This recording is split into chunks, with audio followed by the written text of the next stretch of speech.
आपको चैप्टर पढ़ते समय मार्किंग स्कीम का ध्यान रखना है।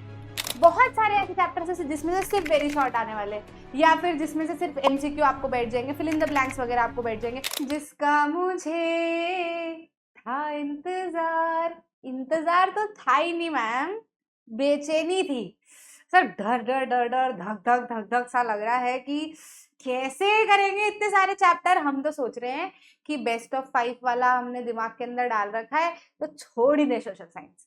ऐसी गलती बिल्कुल नहीं करना है बबुआ, बिल्कुल भी नहीं, कतई भी नहीं।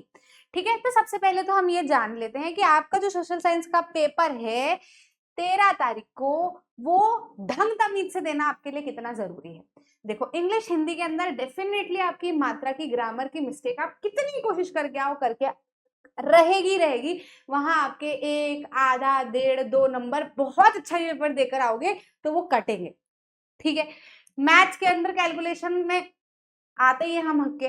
ठीक है, फिर उसके बाद फिजिक्स के अंदर भी सेम कैलकुलेशन मिस्टेक्स हम कर ही देते हैं।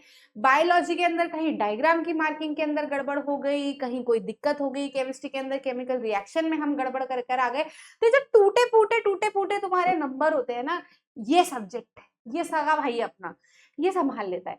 इसके अंदर 100% मतलब काफी हद तक चांसेस रहते हैं कि आपने ढंग तमीज से अगर पढ़ा हुआ है, अगर आपको अच्छे से आती है, ठीक, हाँ, मतलब आपको मालूम है कि हाँ ये चैप्टर है, इस चैप्टर के अंदर ऐसा ऐसा ऐसा सब बोला हुआ है, तो आप लिखकर आ जाओ बस। क्योंकि बहुत ग्रामर के अंदर वो घुसेंगे नहीं, उनको ऐसे इतना पता होना चाहिए कि कॉर्न लॉ उन्हें पूछा है तो तुम्हें बता देना चाहिए कि हाँ कॉर्न लॉ क्या होता है, बस वो डेफिनेशन हल्की फुल्की जो तुमने दे दी, तुम्हारे आइडिया के हिसाब से भी दे दी तो चलेगा, क्योंकि कुछ कॉन्क्रीट नहीं है कि ये है तो यही होना चाहिए। इसलिए प्यारा लल्लू सा चैप्टर, सब्जेक्ट हमारा बहुत ही बढ़िया चैप्टर है, इसलिए तुम संस्कृत संस्कृत के बहुत भरोसे मत रहना। बहुत अच्छा करके आए हो तो बहुत ही अच्छी बात है, लेकिन क्या है वो संस्कृत में भी ह म तह के अंदर फिर हम गड़बड़ कर देते हैं। ठीक है, यहाँ ये मिस्टेक्स आपकी बिल्कुल भी नहीं होने वाली, इसलिए इसके ऊपर थोड़ी सी पकड़ बना लो। थोड़े दिन में 1-2 पेपर बचे, फिर उसके बाद तो क्या है, छुट्टी मजे ही मजे अपने, है ना, तो टेंशन लेके नहीं पढ़ना है, बिल्कुल आराम से पढ़ना है। अब करें कैसे इसको? ठीक है, तो इसके अंदर सबसे बड़ी चीज जो आने वाले दिनों के अंदर हम करने वाले हैं, आपको चैप्टर पढ़ते समय मार्किंग स्कीम का ध्यान रखना है। ठीक है, सारे चैप्टर में से लॉन्ग आंसर नहीं आएंगे, सारे चैप्टर में से शॉर्ट आंसर नहीं आएंगे, सारे चैप्टर के अंदर से हमें हमें हाँ मतलब लॉन्ग आंसर नहीं आने वाले, 1-2 नंबर का भी आ रहा है तो फिर एक लाइन एमसीक्यू वगैरह, या फिर ज्यादा से ज्यादा रहा तो वेरी शॉर्ट आ गए। बहुत सारे ऐसे चैप्टर्स है जिसमें से सिर्फ वेरी शॉर्ट आने वाले, या फिर जिसमें से सिर्फ एमसीक्यू आपको बैठ जाएंगे, फिल इन द ब्लैंक्स वगैरह आपको बैठ जाएंगे।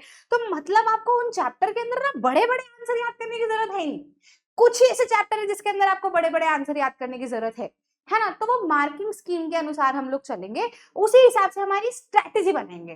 ठीक है भाई, चक्रव्यूह बनाया था, तरीके से बनाया था, तभी अभिमन्यु अंदर फंस गया, है ना। तो स्ट्रेटेजी अच्छी होना जरूरी है, तभी जाके हमारा निशाना जो है वो सही जगह पर लगता है। नहीं तो भेड़ चालता रहता, तुम सोचो कि मैं 22 के 22 चैप्टर पूरा का पूरा रट लू, चाट मारू, मैं तो सारे लॉन्ग कर लू, सारे शॉर्ट कर लू, परीक्षा अध्ययन खोल लू, परीक्षा बोध खोल लू और सारे आंसर करके याद करने बैठ जाओ। नहीं, ऐसा नहीं करना है अपने को।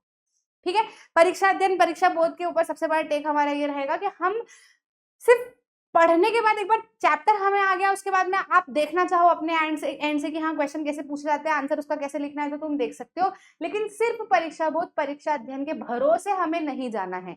भले आपके सारे पेपर उसमें से आए हो तो भी उसके भरोसे मत जाना, क्योंकि एक आध पेपर के अंदर तो फिर धूम मच जाती है, फिर आके हम छाती पीटने लगते हैं कि भैया नीजा माँ हमको तो आया ही नहीं, इसके अंदर से तो कुछ पूछा ही नहीं गया था। तो हम 22 चैप्टर के क्वेश्चन आंसर याद करने बैठे और फिर वहां जाके भूल जाए, इससे अच्छा 22 चैप्टर को थोड़ा थोड़ा हम समझ ले, बहुत ही छोटे छोटे। तो आप भी मत समझो, आपको सिर्फ सुनना है, मैं आपको समझाऊंगी। ठीक है, 11 मार्च को हमारी महा मैराथन रहेगी। बहुत लंबा सेशन हम नहीं रखेंगे, मैं समझती हूँ, क्योंकि आपको सेल्फ स्टडी भी करनी है। लेकिन चैप्टर्स को पढ़ना कैसे है, क्या है उन चैप्टर्स के अंदर, सबकी समरी निचोड़, सबके क्वेश्चंस, सब कुछ मैं आपको ये 11 तारीख को बताने वाली हूँ। अभी इसके लास्ट पहले वाली जो हमारी मैराथन हुई थी ना, उसके अंदर मेरी तबीयत बहुत बहुत ज्यादा खराब थी।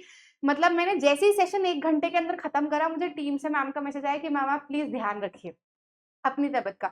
मतलब मैं बहुत कुछ उस दिन करवाना चाहती थी, लेकिन मैं बिल्कुल नहीं करा पाई, क्योंकि मेरा गला, नाक और ये सब बहुत ज्यादा खराब हो रहा था। लेकिन ना अपन एकदम पोपाय द सेलर मैन, पालक खा के एकदम तैयार है आपके लिए, और बहुत बढ़िया से मैं आपको पूरा कराऊंगी। आप बिल्कुल पूरे मेरे भरोसे रहो, ये 3 दिन जितना मैं बता रही हूँ आप कुछ कुछ मत छोड़ो, आप जितना मैं बता रही हूँ आप इतना करो, भरोसा रखो, याद रखोगे जीवन भर हमेशा आपका सोशल साइंस का पेपर बहुत बढ़िया जाएगा।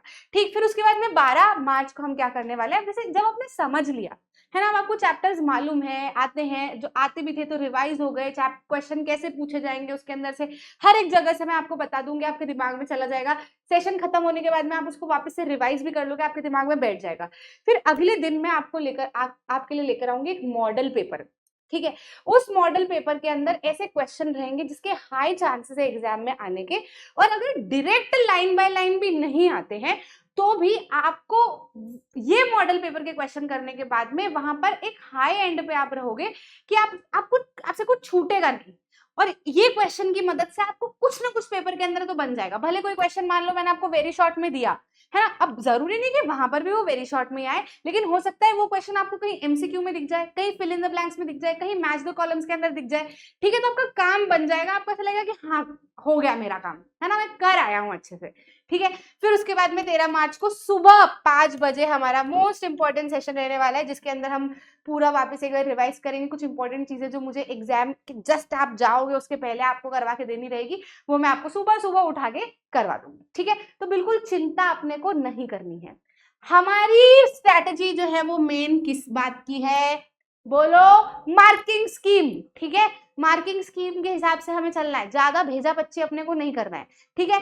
फिर एमपी बोर्ड हो, सीबीएसई हो, बहुत हद तक चीजें ये सैंपल पेपर के अंदर अपने डाल देते हैं, है ना। मैं आपको वो क्वेश्चंस भी करा दूंगी, आपको बता दूंगी कि क्या करना है, कैसे समझना है, क्या क्या उसके अंदर इंपॉर्टेंट है, या क्वेश्चन कैसे पूछे जाते हैं, उसका आंसर लिखने का तरीका कैसा होता है, 2 नंबर में कितना लिखना है, 3 नंबर में कितना लिखना है, 4 नंबर में कितना लिखना है, ऐसे क्वेश्चन जिसके हाई चांसेस है आने के। पीवाईक्यूज के question as it is repeat हो जाते हैं, एज इट इज। अब ना ज्यादा कोई शाण पत्ती बस ये 2-3 दिन के अंदर अपने को करनी नहीं है कि मैं ना कुछ ऐसा क्वेश्चन पढ़ूं जो ना किसी ने देखा हो, ना कोई जानता हो, और ऐसा क्वेश्चन आते होंगे बोर्ड एग्जाम के अंदर। अब इतने पेपर तुम दे के आ गए हो तो अब तुम समझ गए होंगे कि यार ऐसा कुछ बहुत 30 मार्क हाँ आता नहीं है ना।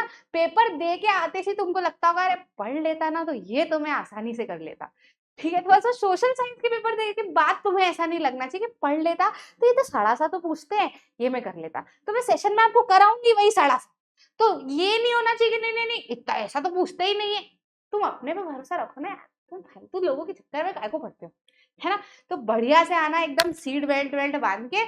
कल मतलब जो आज 10 तारीख का है, थोड़ा सा रेस्ट ले लेना, मैथ्स का पेपर देके आया, सही जाहिर सी बात है बहुत हेक्टिक होगा तुम्हारे लिए। दिमाग को बिल्कुल वापस से रीसेट करके, रीड लोड करके, अच्छा आराम देके पेपर देके आए हो, तो ऐसा नहीं कि फिर फोन चला रहे घंटे भर तक, सोए नहीं, सो जाओ, है ना। तो ये दिमाग क्या हो जाता है, ये रिलैक्स हो जाता है एकदम बढ़िया। अच्छा खाना खा लो, अच्छा न्यूट्रिशियस खाना खा लो, तो फिर ये चलेगा, इसको तेल मिल जाएगा ना तो एकदम चलेगा एकदम बढ़िया से। फिर उसके बाद मैं आऊंगी तुम्हारे पास में, है ना। और कोई डाउट हो और कोई परेशानी हो तो कमेंट सेक्शन के अंदर बता दो, उन चीजों को भी हम इंक्लूड कर लेंगे। और उसके अलावा भी, इन चीजों के अलावा भी मुझे जो जो लगेगा आपके इस 2-3 दिन के अंदर आपको वीडियो सेक्शन के अंदर शॉर्ट के फॉर्मेट के अंदर मिलती रहेगी, तो चैनल चेक करते रहना, एकदम मचा देंगे, ठीक है। Bye bye.